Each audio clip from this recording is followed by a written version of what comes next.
আমার প্রিয় ক্লাস 10-এর ছাত্রছাত্রীরা, তোমাদের সবাইকে আমার চ্যানেল স্টাডি ফর এডুকেশানে স্বাগত জানাই। সামনেই তোমাদের ফার্স্ট ইউনিট টেস্ট এবং তোমাদের ইউনিট টেস্টের মধ্যে ভূগোলের প্রথম অধ্যায় বহির্জাত প্রক্রিয়া ও তাদের দ্বারা সৃষ্ট ভূমিরূপ এই অধ্যায়টি থাকছে। আমি এখন তোমাদের এই অধ্যায়েরই খুবই গুরুত্বপূর্ণ ছোট প্রশ্ন উত্তর সহ আলোচনা করে দিচ্ছি।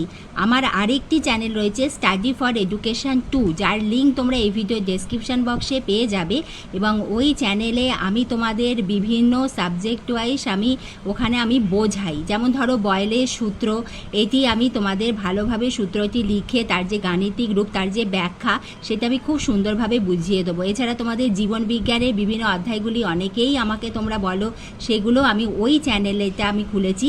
সেখানে হচ্ছে আমি তোমাদের বোঝানোর জন্য যার যেটা অসুবিধে অঙ্ক সেটা আমাকে বলো, আমি ওই চ্যানেলে তোমাদের বুঝিয়ে দেবো। সেজন্য তুমি যদি আমার চ্যানেলে নতুন হয়ে থাকো, আমার চ্যানেল স্টাডি ফর এডুকেশন এবং স্টাডি ফর এডুকেশন 2 দুটোকেই সাবস্ক্রাইব করে রেখো, এবং যদি এই চ্যানেলে সাবস্ক্রাইবার হও ওইটাকেও সাবস্ক্রাইব করে রাখো 2টাকে, কারণ ওখান থেকে তোমরা অনেক উপকার পাবে।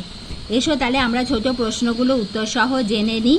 প্রথমটি হচ্ছে বহির্জাত প্রক্রিয়া হলো ভূপৃষ্ঠের ওপরের প্রক্রিয়া। নদী, হিমবাহ, বায়ু প্রবাহ ইত্যাদির কাজ হলো বহির্জাত প্রক্রিয়া। এগুলো আমি কালো কালিতে যেগুলো আন্ডারলাইন করা ওইগুলো হলো উত্তর। এইগুলো তোমাদের এমসিকিউ এসএকিউ যে কোনোভাবে আসতে পারে।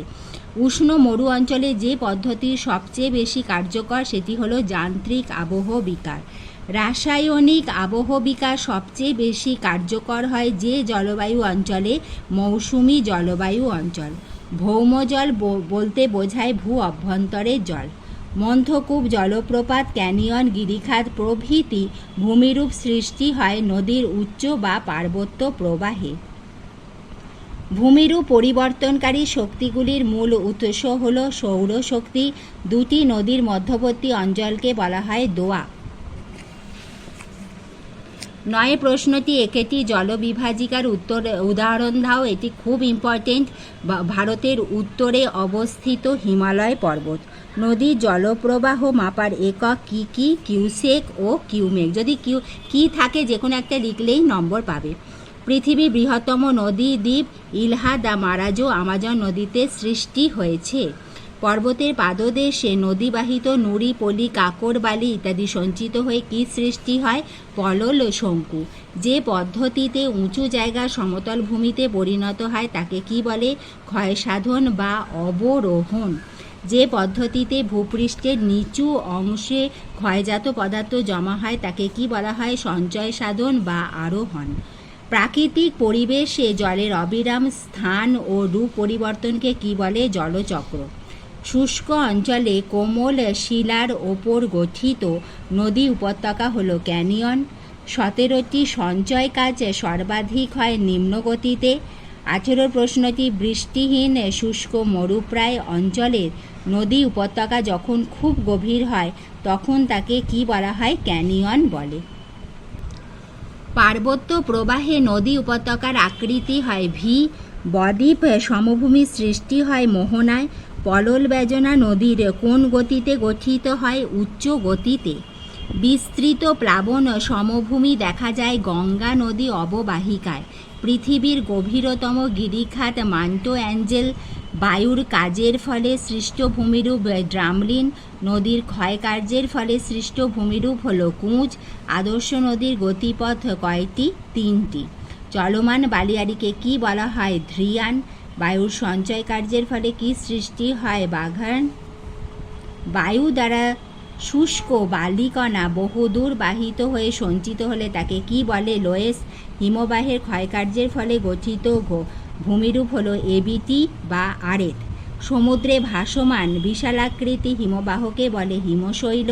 পার্বত্য অঞ্চলে হিমবাহ উপত্যকার আকৃতি হয় ইউ আকৃতির। সমপ্রায় ভূমিতে অবস্থিত গোলাকার অনুচ্চ টিলাকে কি বলা হয়? মোনাজনক। পর্বতের গায়ে যে সীমারেখার ওপর সারা বছর বরফ জমে থাকে তাকে কি বলে? হিমরেখা।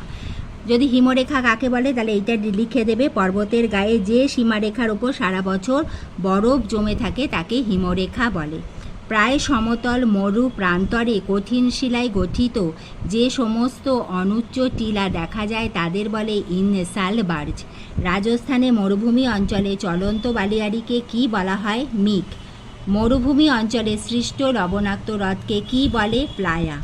নদী বাহিত শিলাখণ্ডের দ্বারা নদীতলের ক্ষয়কে কি বলা হয়? অবঘর্ষ।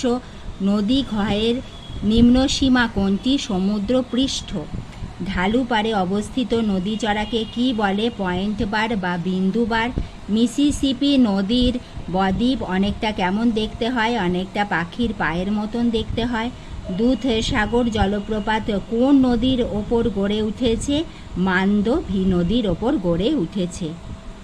তাহলে তোমরা প্রথম অধ্যায়ের খুবই গুরুত্বপূর্ণ 42টি ছোট প্রশ্ন উত্তর সহ পেয়ে গেলে। এবার এই অধ্যায়েরই তোমরা 2 এবং 3 মার্কসের যে কোয়েশ্চেনগুলো খুবই ইম্পর্টেন্ট সেগুলো এবার দেখে নাও। আর তোমাদের ভূগোলের আমি যে ফার্স্ট চ্যাপ্টার আছে প্রথম অধ্যায়ের ক্ষেত্রে বলবো, তোমরা যখন 2 মার্কস 3 মার্কস বা বড় প্রশ্ন লিখবে তোমরা অতি অবশ্যই এই অধ্যায়ের যে আঁকাগুলো আছে গিরিখাত, ক্যানিয়ন, গ্রাবরেখা, এরকম অনেক আঁকা আসবে, সেই আঁকাগুলো কিন্তু তোমরা এখন থেকেই প্র্যাকটিস করো।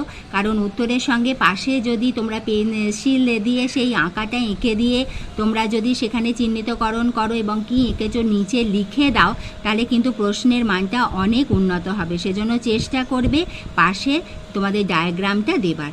এবারে আমরা প্রথম অধ্যায়েরই 2 মার্কসের ইম্পর্টেন্ট কোয়েশ্চেনগুলো দেখে নেব। ভেরি ইম্পর্টেন্ট কোয়েশ্চেন প্রথমটা, পর্যায়ন বলতে কি বোঝো? জলচক্র কাকে বলে? প্রত্যেকটা প্রশ্ন ইম্পর্টেন্ট। গঙ্গা নদীকে আদর্শ নদী বলা হয় কেন? নদী বাঁক কাকে বলে? শাখা নদী ও উপনদী কাকে বলে? সমপ্রায় ভূমি কাকে বলে? পেডিমেন্ট কি? প্লাবন ভূমি কাকে বলে? প্রপাত কূপ কি? গ্রাবরেখা কাকে বলে? ইয়ারদাং কি? লোয়েস কি? বালিয়াড়ি কাকে বলে? বদ্বীপ সমভূমি কিভাবে সৃষ্টি হয়েছে? ডিমের ঝুড়ি ভূমিরূপ কাকে বলা হয়? ধ্রিয়ান কাকে বলে? ভারতের কোথায় দেখা যায়? নদীর মধ্যগতি বলতে কি বোঝো? এবং মধ্যগতিতে নদীর প্রধান কাজ কি? এছাড়া তোমাদের ষষ্ঠ ঘাতের সূত্র ও খাঁড়ি কি? এই প্রশ্নগুলোর মধ্যে যেটা অসুবিধা হবে অতি অবশ্যই আমাকে লিখে জানিও, আমি তোমাদের উত্তর দিয়ে দেবো ওই তোমাদের স্টাডি ফর এডুকেশন 2 চ্যানেলে। সেজন্য ওই চ্যানেলটা তোমরা অতি অবশ্যই সাবস্ক্রাইব করে রাখো, তোমাদের খুবই উপকারে আসবে। এবারে আমরা 3 মার্কসে ইম্পর্টেন্ট কোয়েশ্চেনগুলো দেখে নেব। প্রথমটি হলো গিরিখাত ও ক্যানিয়নের মধ্যে পার্থক্যগুলি লেখো। বিভিন্ন গতিতে নদীর কাজে তুলনামূলক সংক্ষিপ্ত বিবরণ দাও। নদীর উচ্চগতিতে ভি আকৃতির উপত্যকার সৃষ্টি হয় কেন? নব ও কেটেল ভূমিরূপ বলতে কি বোঝো? গ্রাবরেখা কাকে বলে? এর শ্রেণী বিভাগ করো। ইয়ারদাং ও বারখান এর মধ্যে প্রভেদ লেখো। মোনাডনক ও ইনসেলবার্জের মধ্যে পার্থক্য লেখো। বায়ুর অপসারণ কাজের দ্বারা সৃষ্ট ভূমিরূপের বিবরণ দাও। বায়ু কোন কোন প্রক্রিয়ায় ক্ষয়কার্য করে থাকে? হিমবাহের কার্যের ফলে উৎপন্ন যে কোনো দুটি ভূমিরূপের চিত্র সহ বিবরণ দাও। এখানে চিত্র বলে দিয়েছে, না দেওয়া থাকলেও দেবে। বদ্বীপ সৃষ্টির অনুকূল পরিবেশ উল্লেখ করো। বদ্বীপ গড়ে ওঠার জন্য প্রয়োজনীয় 3টি শর্ত সংক্ষেপে লেখো। নদী ক্ষয়কার্যের প্রক্রিয়াগুলি আলোচনা করো। পলল শঙ্কু ও বদ্বীপের মধ্যে পার্থক্য লেখো। তাহলে আজ আমি তোমাদের প্রথম অধ্যায়ের ছোট প্রশ্ন বড় প্রশ্ন সবেরই আমি তোমাদের গুরুত্বপূর্ণ প্রশ্নগুলো বলে দিলাম। আশা রাখি ভিডিওটি তোমাদের খুবই উপকারে আসবে। ভালো লাগলে একটা লাইক করে দিও, বন্ধুদের শেয়ার করে দিও। Thank you.